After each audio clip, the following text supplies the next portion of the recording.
Namah Shivaya.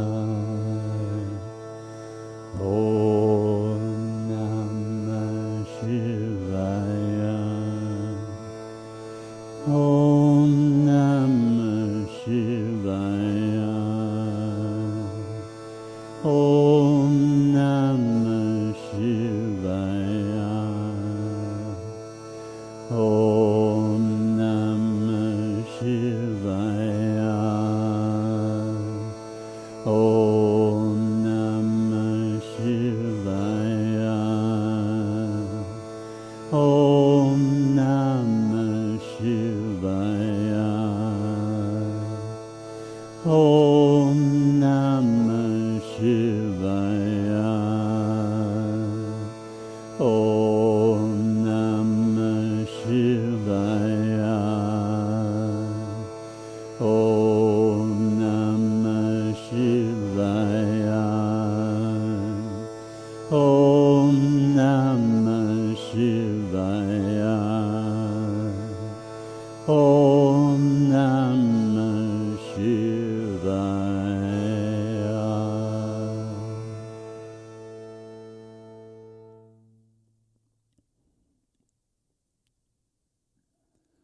So we end with this prayer, and may all our practices truly benefit everyone, and may all beings know complete freedom from suffering, and may all our merit, all our effort go to realizing that all beings become free of suffering. Namaste.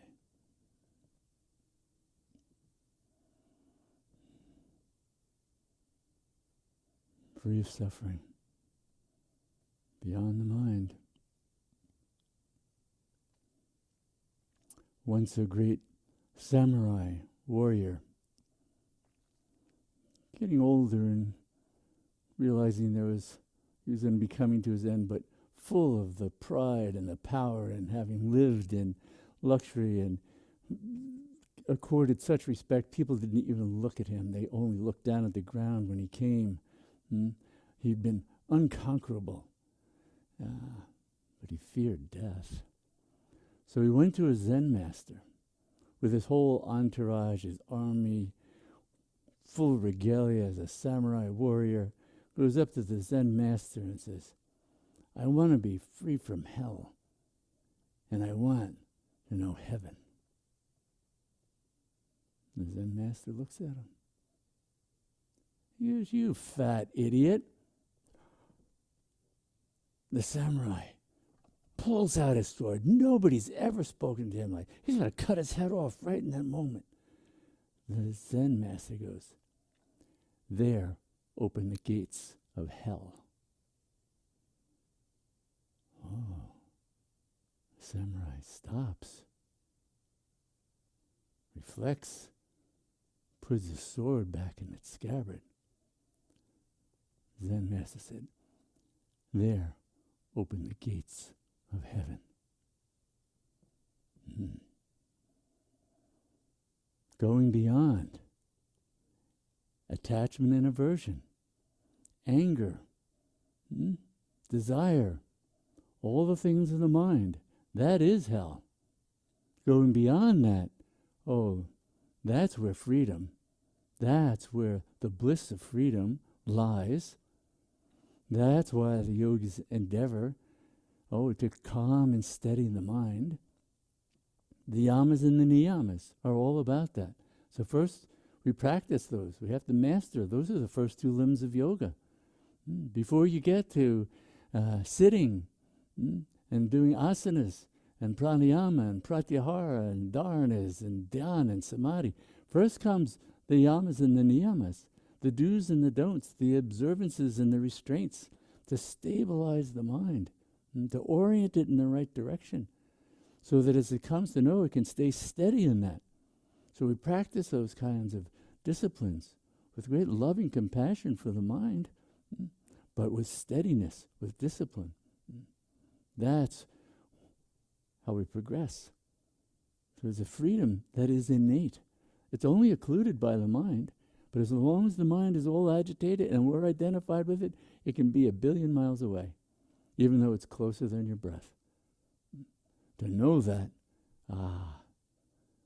we train the mind, we calm the mind, even as we're getting to know detachment and the true conscious awareness, radiance that's beyond the mind. So that's what we're doing. So thank you for being ones engaged in these practices and bringing that wisdom, bringing your attainment into the world, into your community, your life, your relationships. So thank you. Thank you.